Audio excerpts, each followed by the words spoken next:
this evening on ENN Tonight. Drivers in downtown Elon are finding warning slips on their windshields. What police want you to know before you repark in a timed spot. It's a skill most people never expect to use, but for one student, it became life-saving. Like, it's something that can happen to anyone. Categories, competition, and drag performers leading the night. The event bringing tons of energy to campus. Those stories and more. ENN Tonight starts now.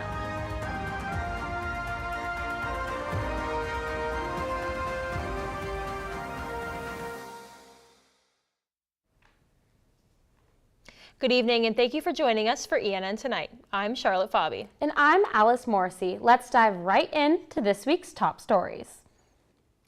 5 years after a deadly shooting in Green Level, the case is now in Alamance County Superior Court, and there's a lot to unpack here.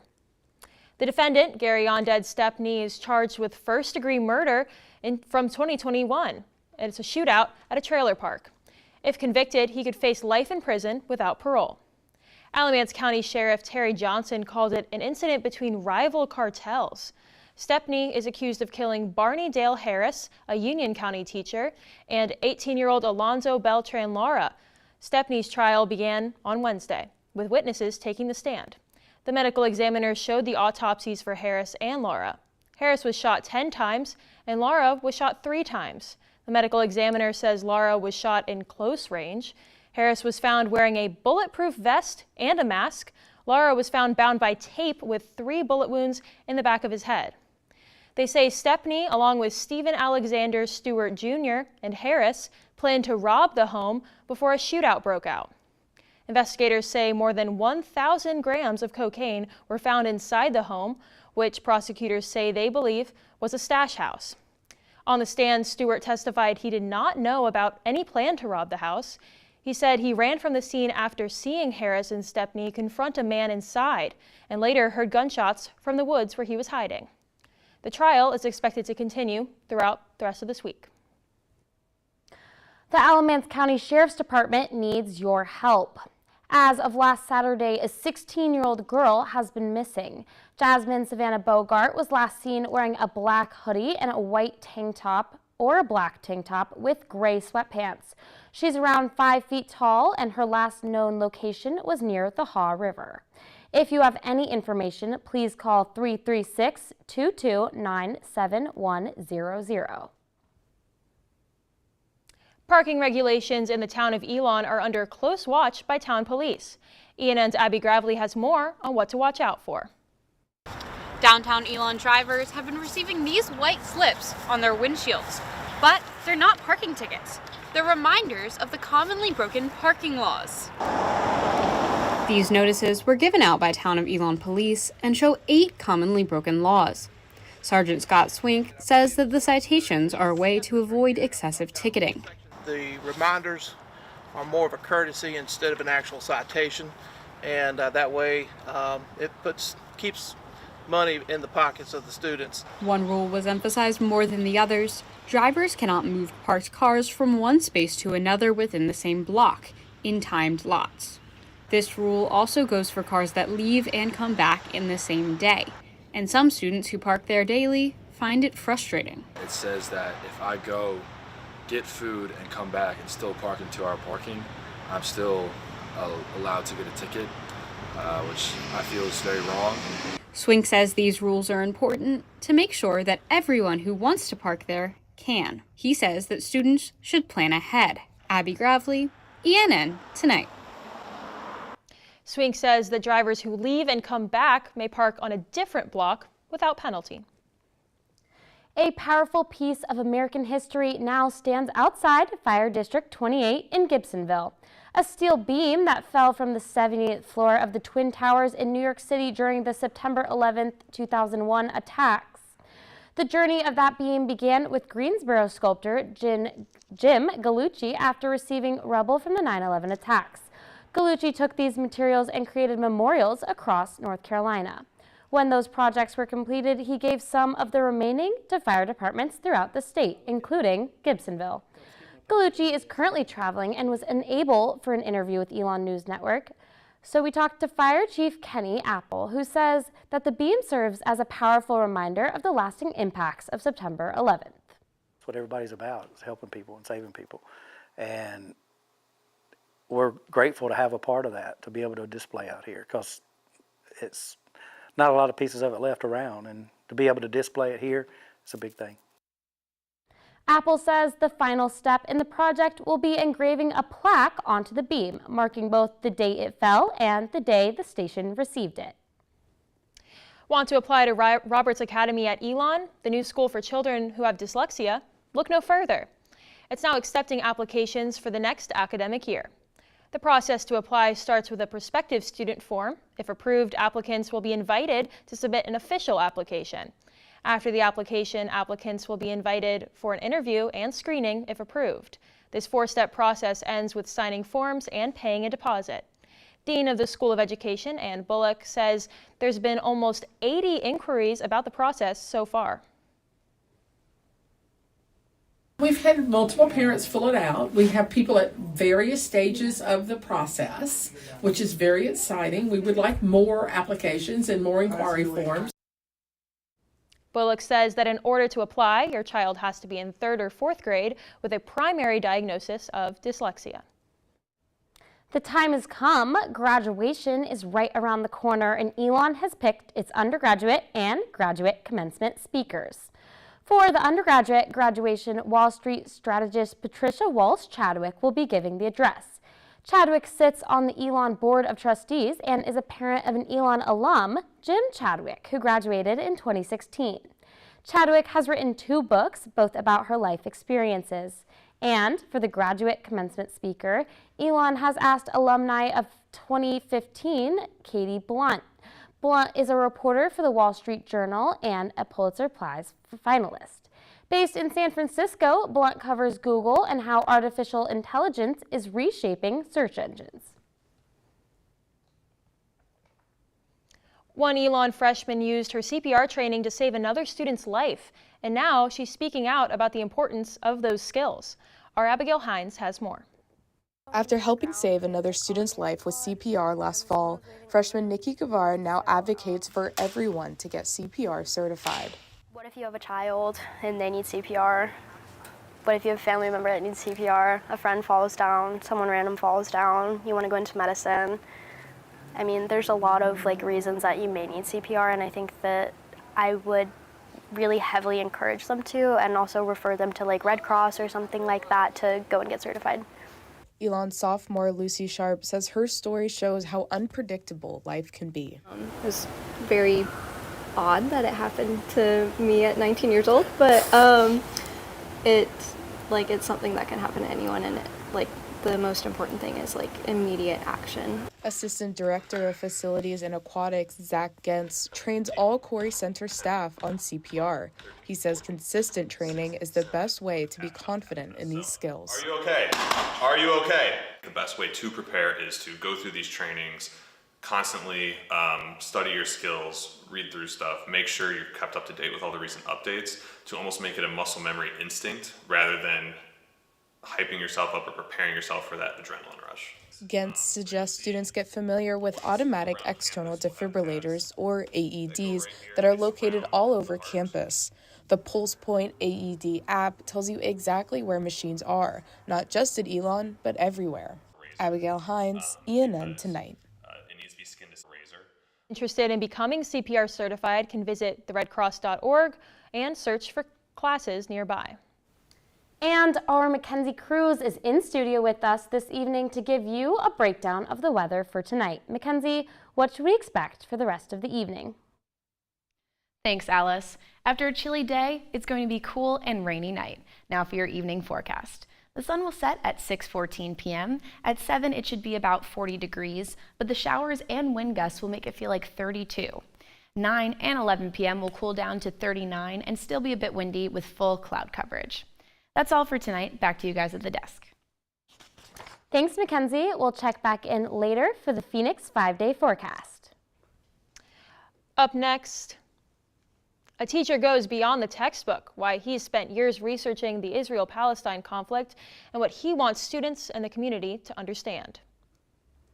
And a record-setting speech and a room full of students. Why Elon Votes says watching the president's address together matters.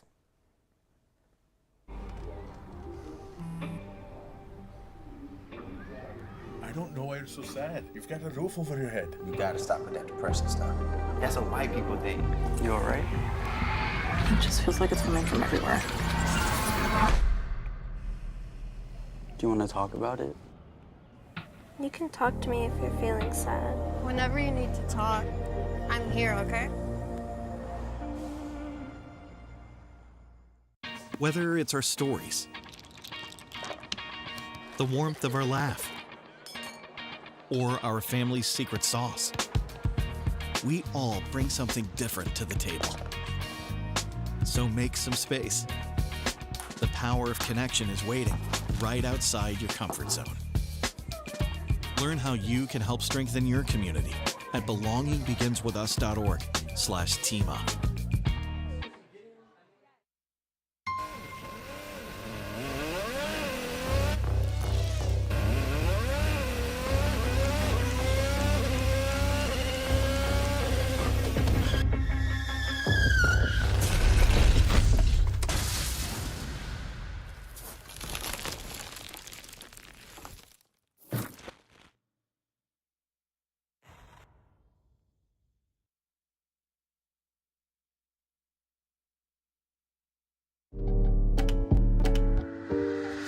There's only one thing that will save somebody's life, and that is naloxone nasal spray.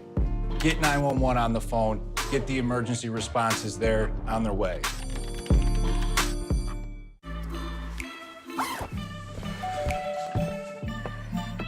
Yo, camping buddy. Okay, you guys ready? Dude, I thought you were driving. I thought you were driving. Oh, I never said I was driving. I definitely can't drive.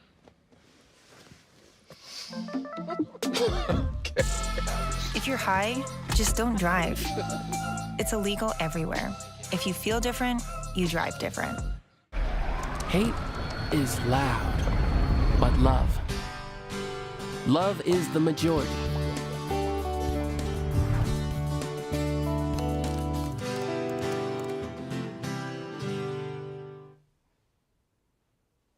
Welcome back, and thank you for watching ENN Tonight. I'm Alice Morrissey.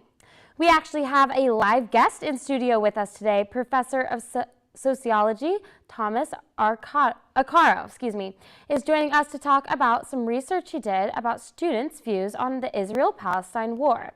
Now, tossing it over to Charlotte, who's sitting down with the professor. Thank you, Alice, and thank you, Professor Arcaro, for being with me tonight.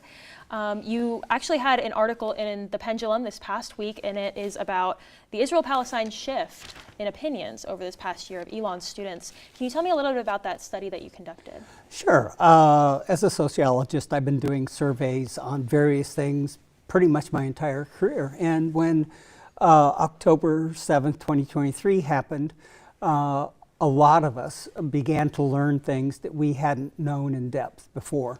And so as the year went on, I saw some students coming to me and asking me questions and having different opinions and changing their opinions. So I thought it would be good to do a survey of Elon students and what they thought. And so with cooperation from some really wonderful colleagues, I constructed the questions and did a convenience survey, just a UR code, take the survey. I had some professor friends of mine put it out to students. And so I got the data in 2024 and decided to do it again in 25 because the difference between 24 and 25, as you might have seen in the op-ed in the Pendulum, the difference was quite dramatic. Mm-hmm. And why conduct the survey now? Why not, when it started? I began thinking of doing the survey immediately because I just wondered what people were thinking. But life happens, and I didn't get to it until the year anniversary, and I thought that would be a good time to do the initial survey. And then, of course, a year later, just to test how the changes occurred. Yeah, and do you see in your research with other studies that you might have looked at, do you see any differences between Elon and those other polls? There have been a lot of polls about this particular topic nationally, And the one that just came out 3 days ago is pretty interesting, and it dovetails with the results I got. The Gallup poll has been looking at do you support Israelis or Palestinians since 2002. And those data have been very consistent over the years, with a much larger proportion of the Americans supporting Israel and few supporting Palestine. Just with the 2026 data, those numbers have now come together, and there's actually more people supporting Palestine than Israel. That is just an amazing turnaround. And my data indicates exactly that there has been a shift in support among Elon students, definitely.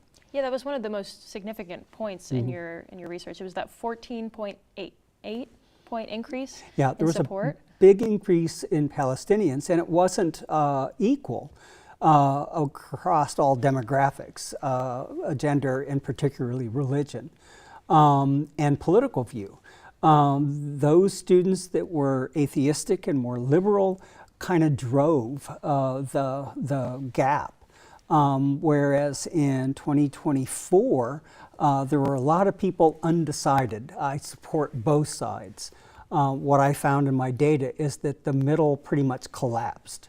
It was more polarized, and of the ones that shifted toward Palestinians, they're heavily represented by more liberal and non-religious people.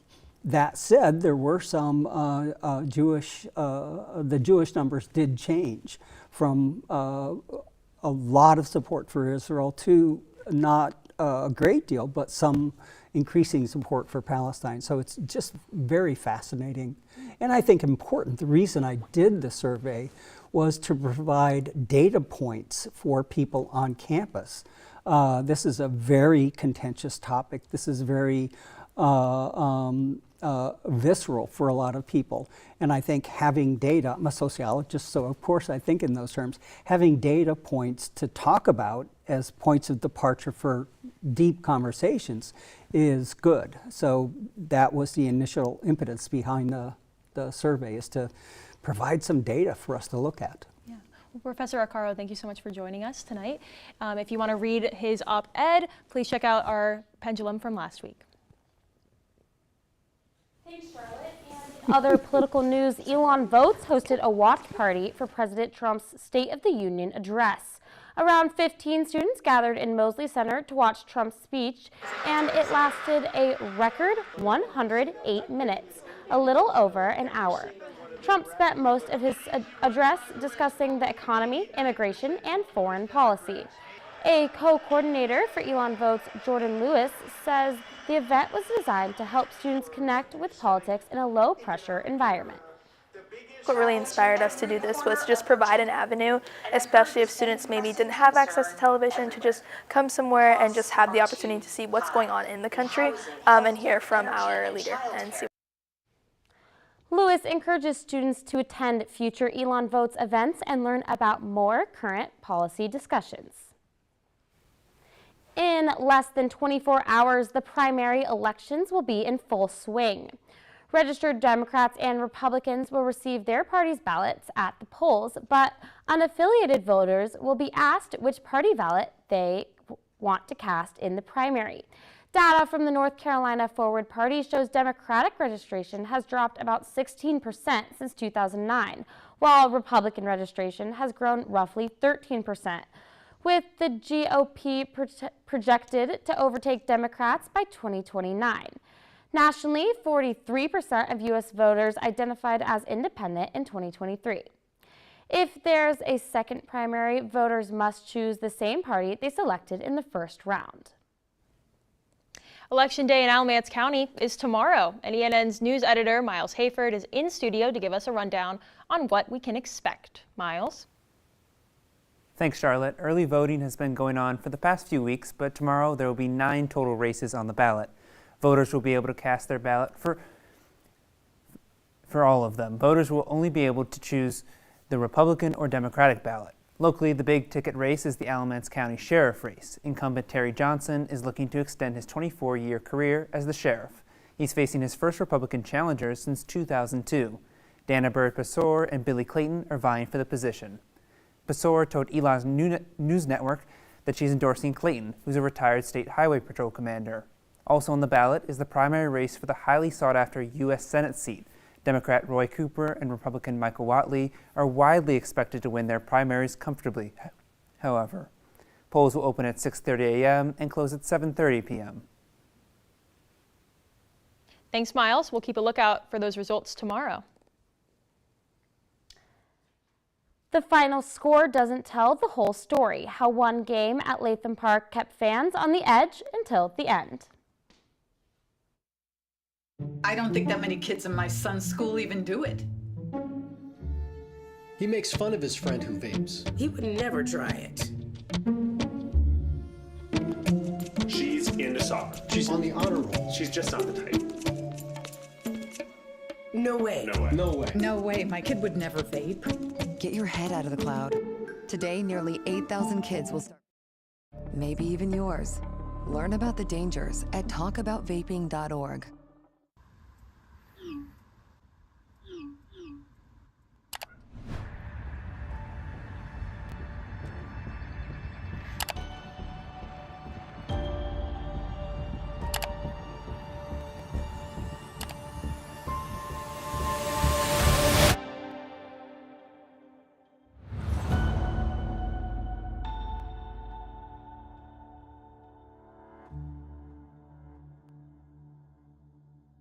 Even more than I wanted a gold medal, I wanted a heart of gold, like the mentors who were my balance beams refusing to let me down, and the coaches who spoke out to anything out of bounds, heroes who never stood on podiums, but stood up for me. Every shot I made, give the assist to those who since my youth were referees, ready to blow the whistle and end abuse. I rescued Toast from a shelter in 2011. I love Toast because she's a lazy diva. Toast does whatever she wants, obviously. She's sleeping right now. She's an epic snuggler. She's so comforting. She's so loving. Toast makes me laugh. When I walked into the shelter, I knew right then that she was special.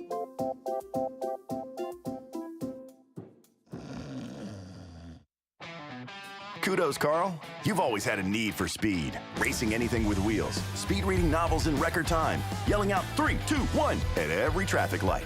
But this time, you've taken your power obsession to the next level.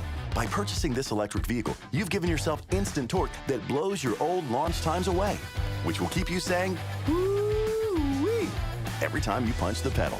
Good for your adrenaline, great for the planet. That's the power of EV.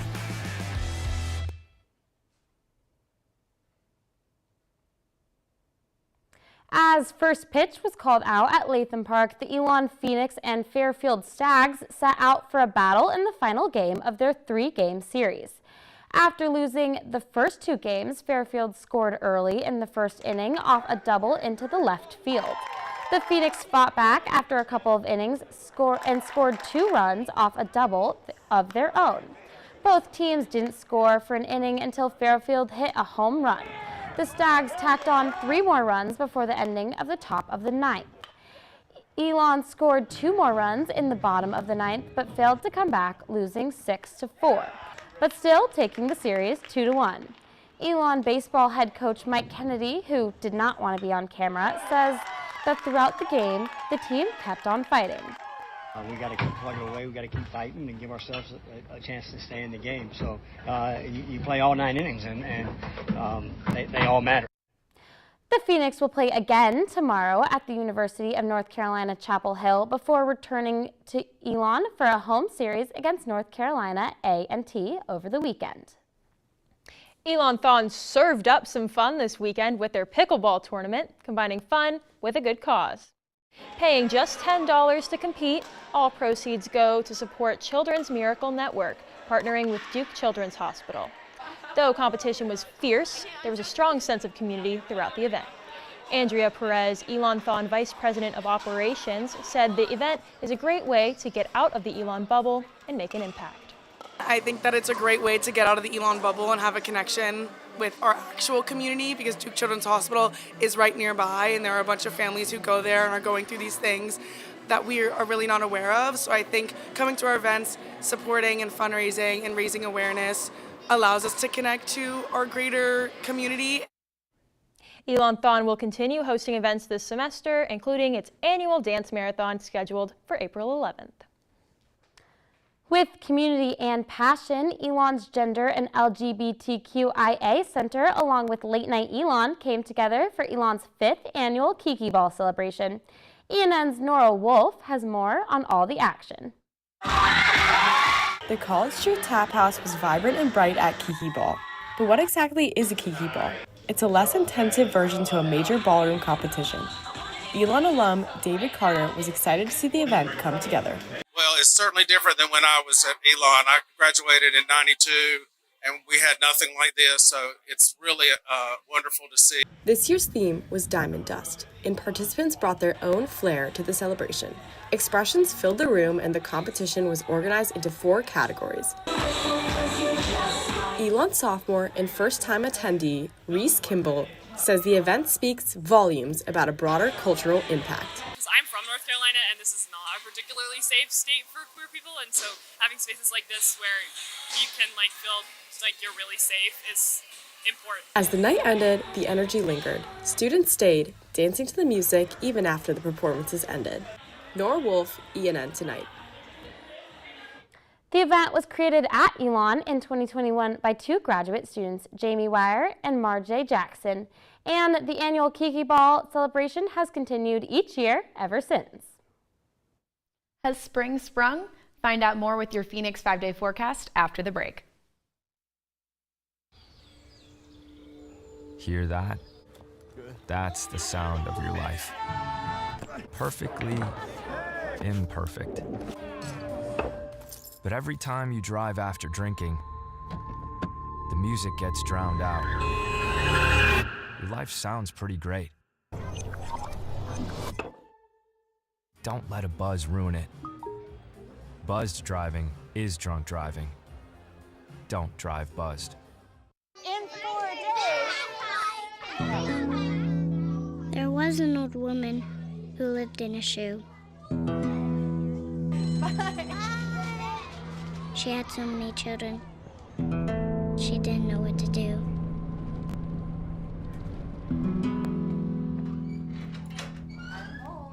Did you have a good day at school? She gave them some broth without any bread. There you go.